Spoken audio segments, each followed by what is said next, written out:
My daughter invited her mother's lover to her wedding. I told her I wouldn't attend if he came. She invited him anyway, so I didn't go. Now, years later, she wants to reconnect. I was never supposed to be the villain in my daughter's life. Her name is Natalie. Now she's 27 years old. She's beautiful, smart, and stubborn, just like her mother. I raised her mostly alone after the divorce. Her mother drifted in and out, always busy, finding herself, which I later realized was just code for sleeping with someone else while I worked double shifts to keep us afloat. Vivian and I were married for 12 years. We were solid, or so I thought. I was a father, a husband, a provider. I wasn't flashy, but I was consistent, reliable. I thought that counted for something. Then, one night, it all started to crumble. Natalie was 10. I remember that day like it was yesterday. She was sitting at the dining room table, working on a model of the solar system for science class. Small, brightly painted foam balls were scattered in front of her, and she was so focused, her tongue poking out between her teeth like she always did when she was concentrating. "Dad," she said, without looking up, "can you get the glue from the garage?" "Yeah, sweetie, be right back," I said, ruffling her hair as I passed. Vivian was upstairs, supposedly taking a shower. As I headed to the garage, I heard a buzz from the table. I glanced over, thinking it might be my phone. It wasn't. It was Vivian's same model, same case, but hers had a crack in the top corner. I shouldn't have looked. I know that now. But it buzzed again, and something inside me just froze. I picked it up. A new message. I didn't need to search. It was right there on the lock screen. "Missed you last night already. Wish you were in my bed again." I just stood there, holding the phone like it might burn my skin. My stomach sank. My hands started to shake. I looked at the name, Owen. Owen. Owen was a family friend. He was my friend, actually. We'd worked together years before, kept in touch. He'd been part of our circle for as long as I could remember. We had him over for dinners, he came to our barbecues, he played chess with me in the living room. I drove him to the hospital when his mother died. He was like a brother.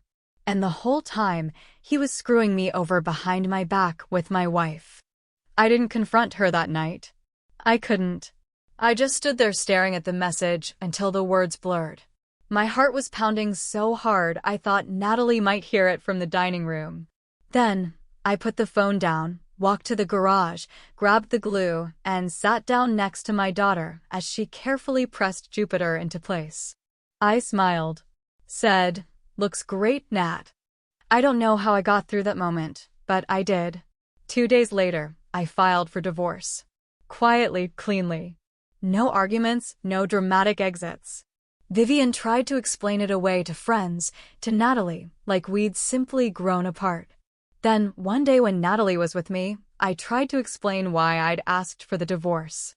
I sat on the edge of her bed, the same one I'd put together when she was 5, with pink sheets and glow-in-the-dark stars still faintly stuck to the ceiling above us. Natalie was 14 then. She deserved to know the truth about why her mother and I were splitting up, about Owen, about the silent storm I'd weathered for too long. "Natalie," I started, trying to keep my voice calm and even, "I need to talk to you about something important." "About your mom?" "About Owen?" She looked up from her phone, her expression faintly annoyed. "Is this about the divorce?" "Because Mom already told me." I exhaled. "What did she tell you?" "She said you gave up. That you weren't happy anymore. That you," she hesitated, "that you were cold, distant." I looked at my hands, my calloused palms that had carried more than she'd ever know. "Natalie, there's more to it.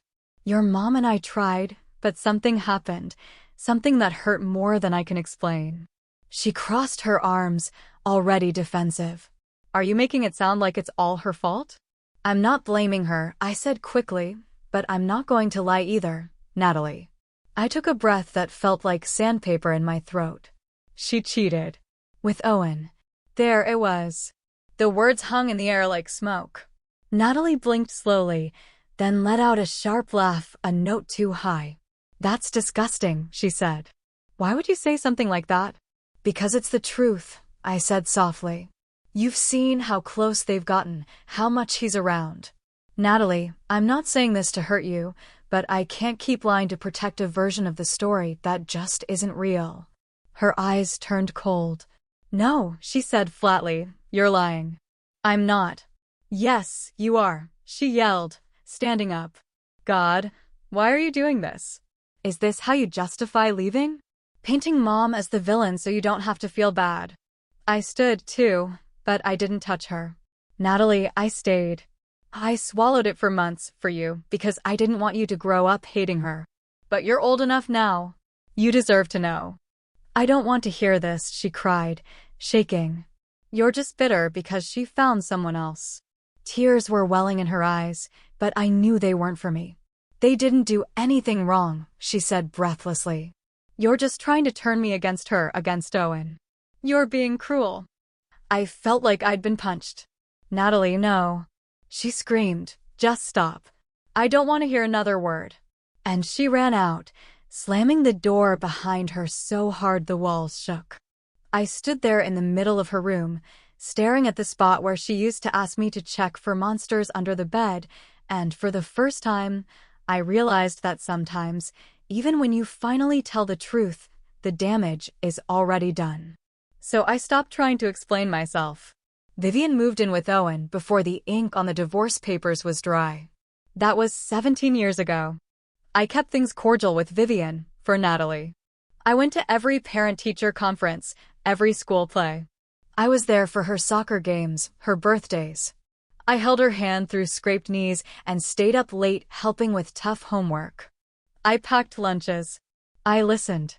I was always there. When she got into her first-choice college, she called me first.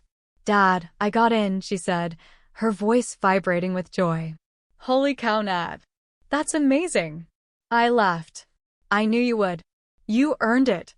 I told Mom before you, she said, and something in me. I don't know, it lit up. I thought that meant something. I thought maybe she understood. Maybe all those years counted for something. So when Natalie called me a few months ago, her voice brimming with excitement, I was happy. Genuinely happy. Dad, she said, I'm getting married. I smiled so wide my cheeks hurt. That's incredible, honey. Tell me everything. She told me about Alexander. He's kind, respectful, steady, like you, Dad. I couldn't speak for a second. My throat tightened. God, that meant everything to me. I'm proud of you, Nat. Of course. Will you walk me down the aisle? She asked. Of course, I said, without hesitation. Then she paused. There's something I want to talk to you about Owen. I want him to come to the wedding. I froze. Owen? Yeah, she said. He's been in my life a long time, Dad. I swallowed. My fingers curled around the phone. You're asking me to be okay with sitting in the same row as the man who destroyed my home. She sighed. It's my day. I don't want drama. Owen isn't your enemy anymore, right? I didn't yell. I didn't curse. I kept my voice calm. Natalie, this man betrayed me. He betrayed our family. You're asking me to pretend none of that happened. I'm asking you not to ruin my wedding, she snapped. I'm not trying to ruin anything, I said, but I can't sit there and pretend. It was then she said it. Dad, you're being petty. Not hurt, not disappointed, not conflicted. Petty. I don't think she meant it to cut as deep as it did, but it gutted me. I was quiet for a long time, then I said, I hope the wedding is beautiful, Natalie. I hope Alexander is everything you dreamed of. And I told her, but I won't be there. I expected tears, pleading, some kind of confrontation, a moment where she'd realize what she was asking of me. But there was just silence. A long, cold silence. Then she said, suit yourself. And the line went dead. That was 6 months ago. The wedding happened. I didn't go. I told myself I wouldn't look, that I'd stay off social media, but that resolve lasted 3 days. A mutual friend tagged me in a group photo, not realizing, I guess, that I hadn't been there. I clicked. And there she was.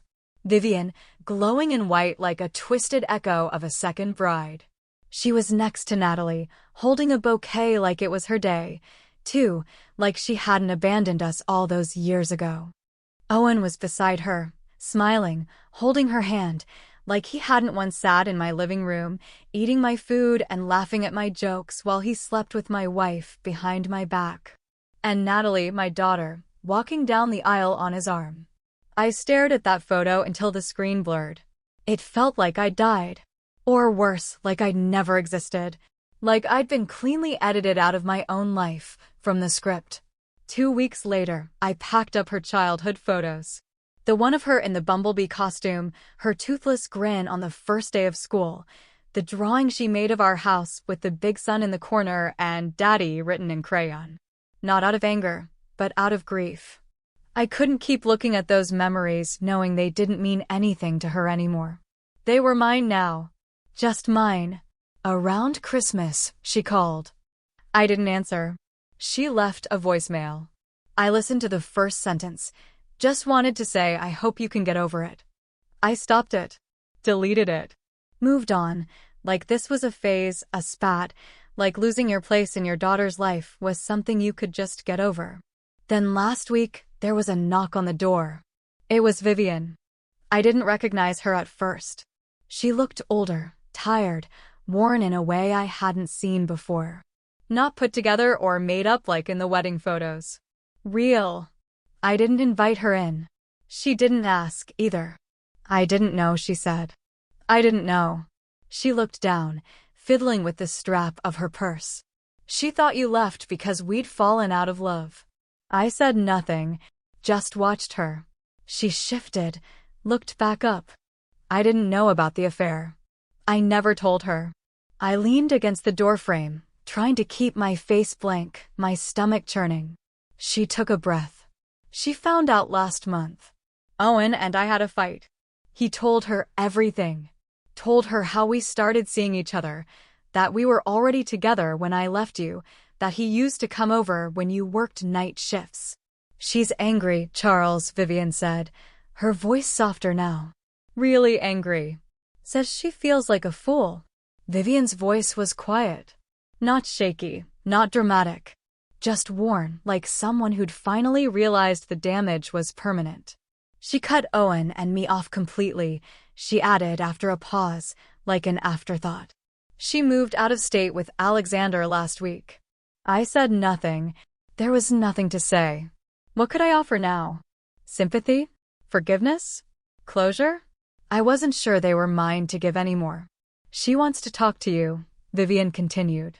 Says she finally understands what she put you through, that maybe she judged you without knowing the whole story.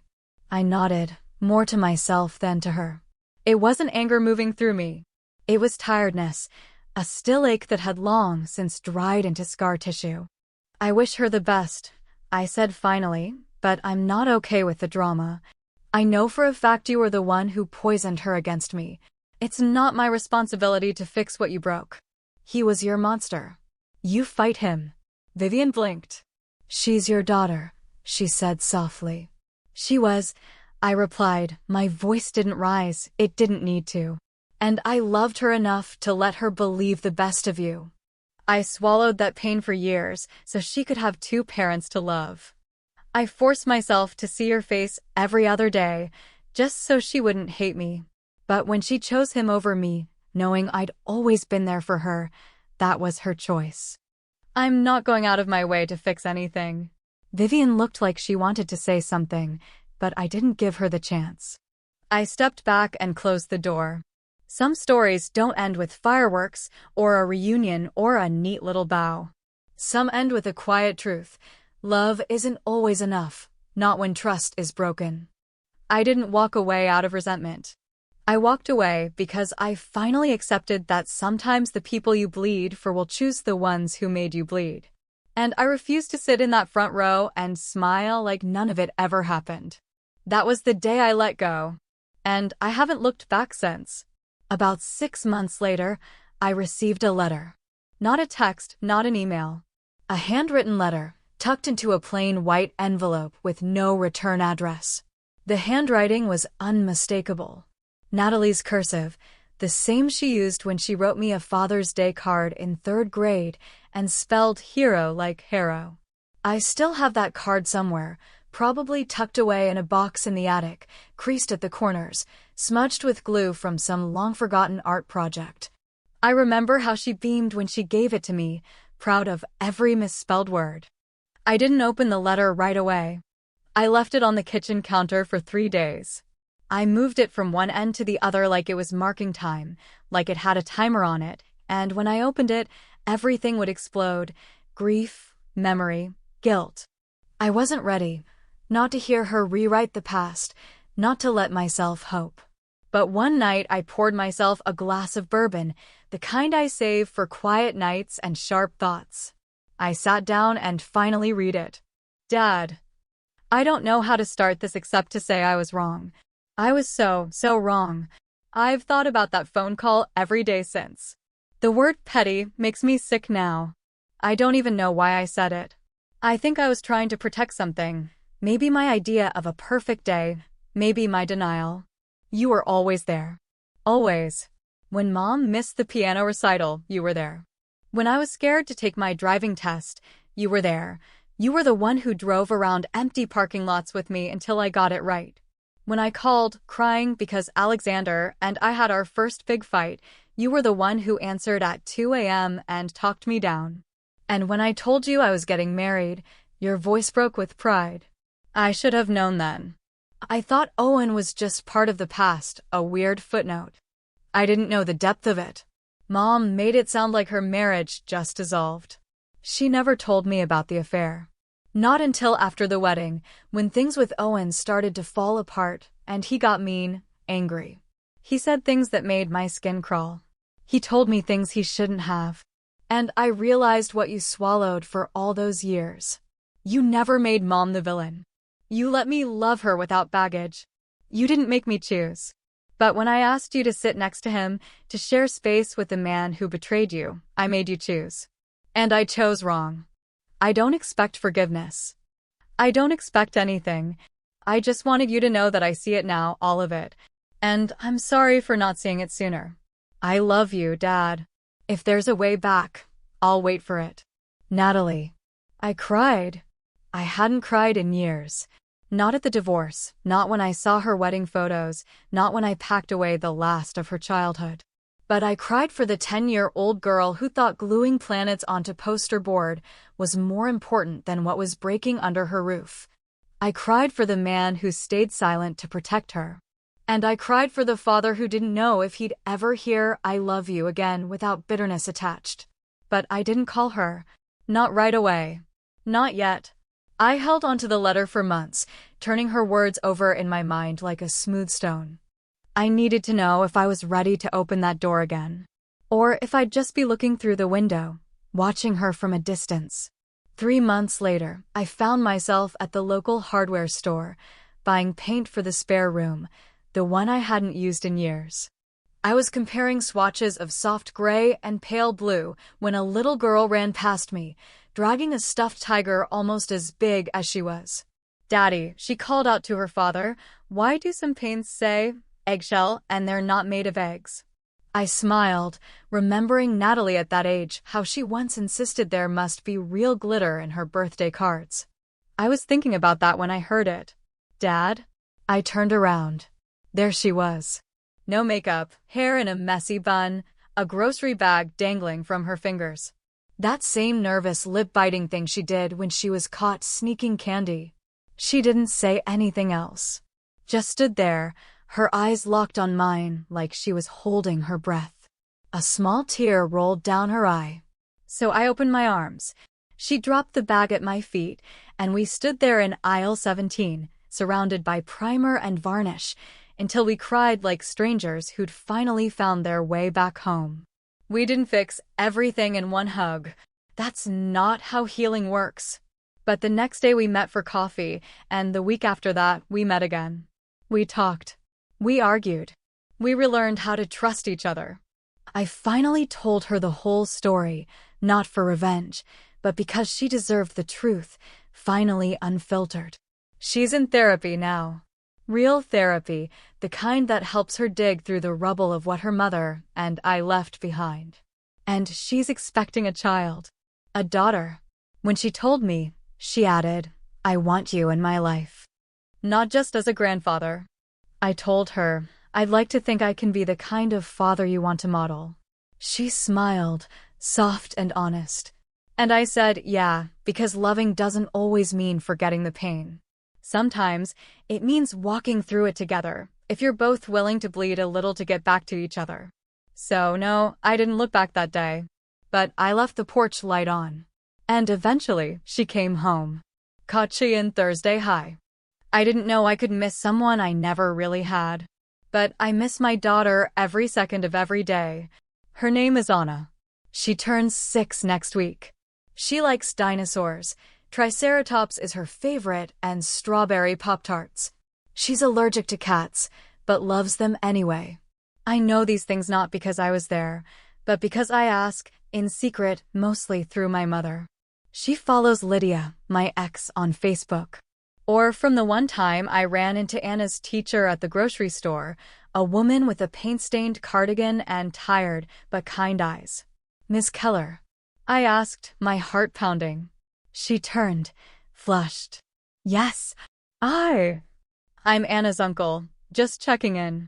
"How's she doing?" I said, praying the lie wouldn't catch in my throat. "Oh, Anna's a sweetheart," she said. "Talks about dinosaurs all the time. You should see the pictures she draws, so detailed. And she's always the first to help if another child is sad. You can tell she has a big heart." I thanked her and walked away with tears in my eyes. I haven't held my daughter in over 2 years. Maybe you're wondering what kind of man I am that I can't see my own child. Maybe I messed up. Maybe I was violent. Maybe I disappeared and now I'm crawling back.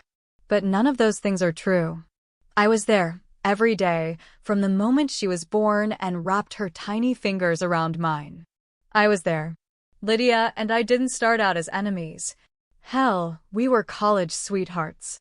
She was artistic, opinionated, magnetic. I was the boring one, the steady guy who brought her flowers and opened car doors. We were good, until we weren't. Parenthood changed us, or maybe it just revealed the cracks we kept ignoring. She wanted freedom, adventure. I wanted predictability, stability. The fights started small: sleep training, bottle versus breastfeeding, screen time. But they grew. They ended in screaming, accusations of being controlling, ignored, suffocated. By the time Anna was 3, we were sleeping in separate rooms. We agreed to an amicable divorce, for her sake. Lydia even said we could have shared custody. And for a while, we did. Weekends were mine. Friday nights, I'd wait by the door like a teenager before prom. We'd go to the park, eat pancakes, build pillow forts in the living room. She made me watch Moana so many times I could recite every line. "You're welcome" became our little inside joke. I lived for those weekends. Then Lydia met someone new. That was the beginning of the end for me. He was a tech bro, expensive suits, shiny teeth, always talking about mindfulness and cryptocurrency. The kind of guy who never had to check his bank account before filling up the gas tank. One Sunday, Lydia didn't show. No call, no text. I waited at the park for 3 hours, holding Anna's stuffed dinosaur in one hand and 2 slowly cooling hot chocolates in the other. I kept checking my phone, calling, texting. Nothing. Monday came. Tuesday. Still silence. When she finally responded, it was a 3-sentence email. "I've decided it's best for Anna if we reduce your involvement. She needs stability. I'll be in touch when I feel it's appropriate." Just like that, I was erased. I filed with the court. I fought for visitation. She lied. Said I was unstable, emotionally manipulative.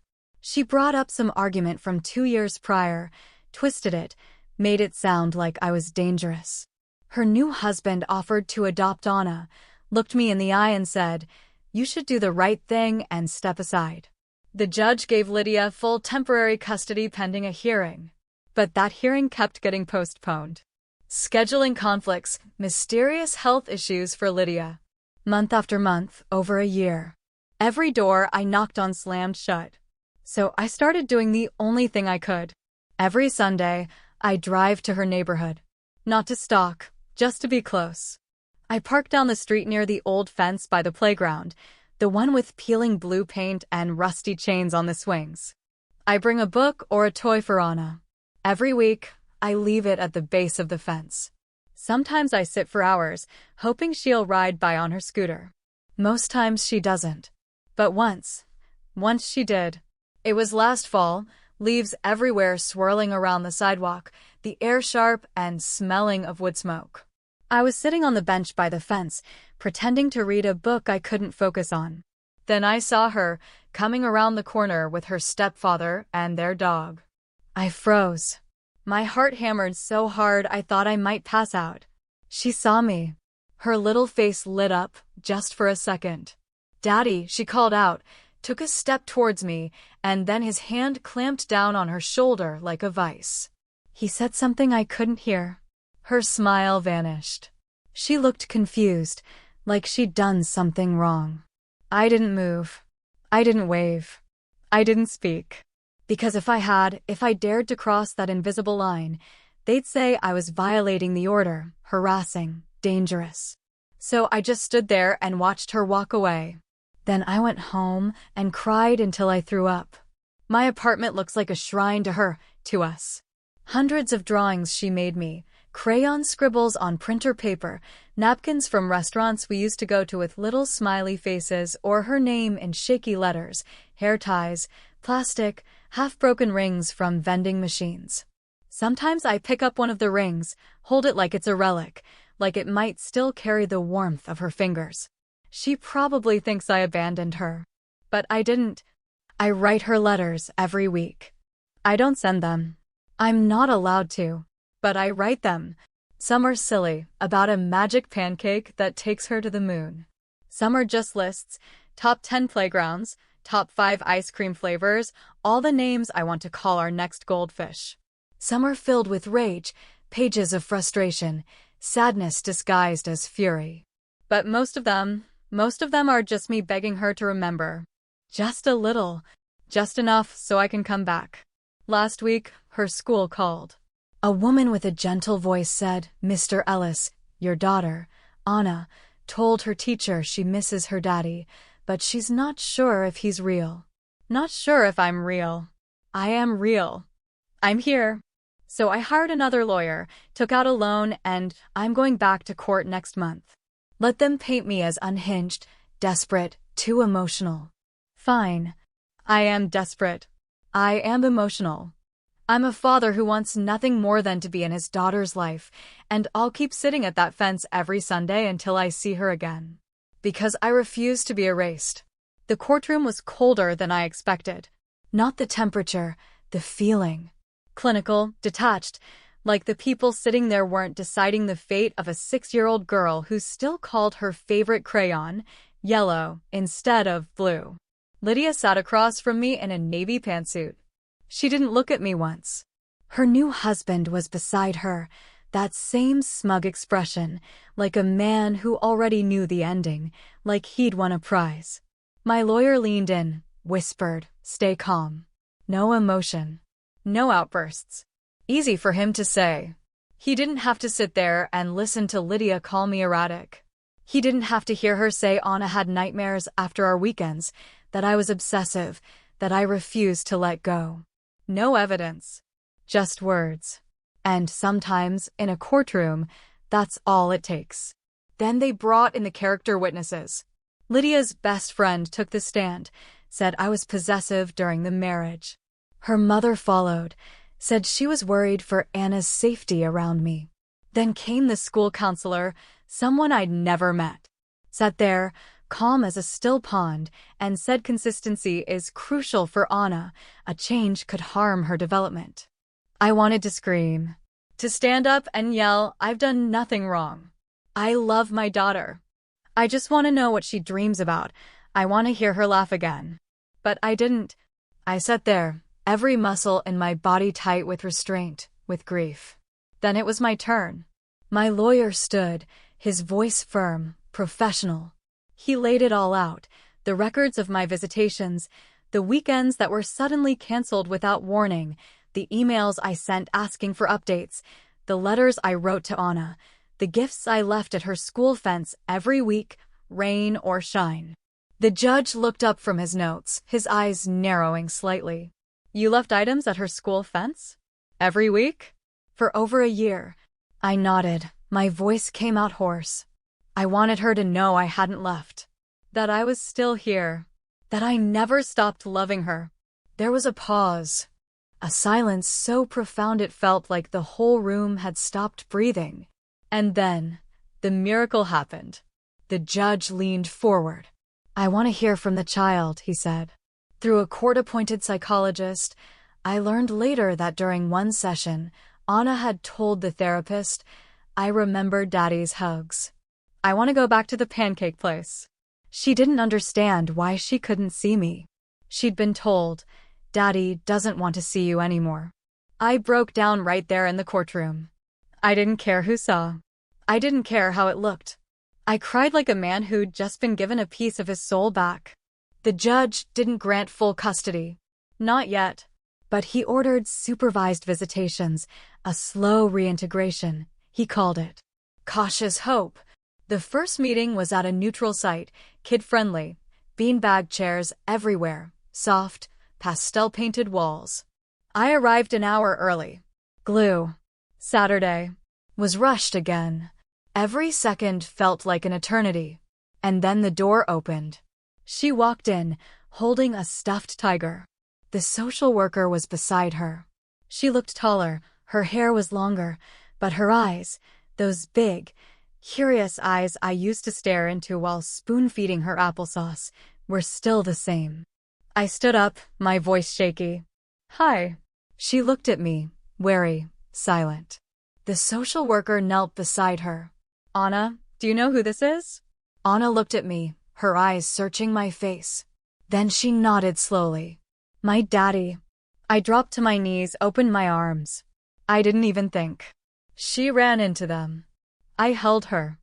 I don't know for how long. Long enough to forget how broken I'd been. Her small arms wrapped around my neck, and I swear the universe stitched some of my pieces back together. We played with puzzles. She told me about first grade, about her teacher, her favorite book, a friend named Kelsey. She said she missed me when the stars came out. And just before she left, she leaned in, her voice a whisper, Can you come next Sunday? I swallowed, nodded. I'll be here every Sunday. Healing is slow, but it's possible. It's been 9 months since that first visit. Now we're at 50-50 shared custody. She spends every other week with me. My once quiet, sterile, too-clean apartment is now a chaotic explosion of glitter, stickers, and Barbie shoes. There's a tiara on the kitchen counter, a half-finished crayon masterpiece on the fridge. I step on Legos in the middle of the night, and I don't even swear anymore. Well, not out loud. She hears everything. Now, she watches me with those wide eyes like I'm magic, like I'm safe, like I'm home. Lydia still glares at me during exchanges. Her husband never speaks, just stands there, arms crossed, like he's carved out of resentment. But I don't care. I'm not fighting them anymore. I'm fighting for her. Anna, my daughter, now asks for bedtime stories every night she's with me. She snuggles up beside me with her stuffed tiger, pulls the blanket up to her chin and says, Can we do the tiger story again? Of course, sweetie, I say. And I begin. Once upon a time, there was a brave little tiger who got lost. She walked through windy woods and rainy roads, and just when she thought she'd never find her way back, she saw a fence. And behind it, waiting every day, was her tiger daddy. She doesn't know it's about us. Not yet. Someday I'll tell her everything. Someday I'll sit down with her, give her the box, the one filled with the letters, the ones I could never send. The ones written on napkins, envelopes, scraps of notebook paper. Some filled with rage, some with hope, some barely legible through tears. The ones that kept me going when I didn't know if I'd ever see her again. And she'll know. She'll know I never stopped loving her. Not for a second.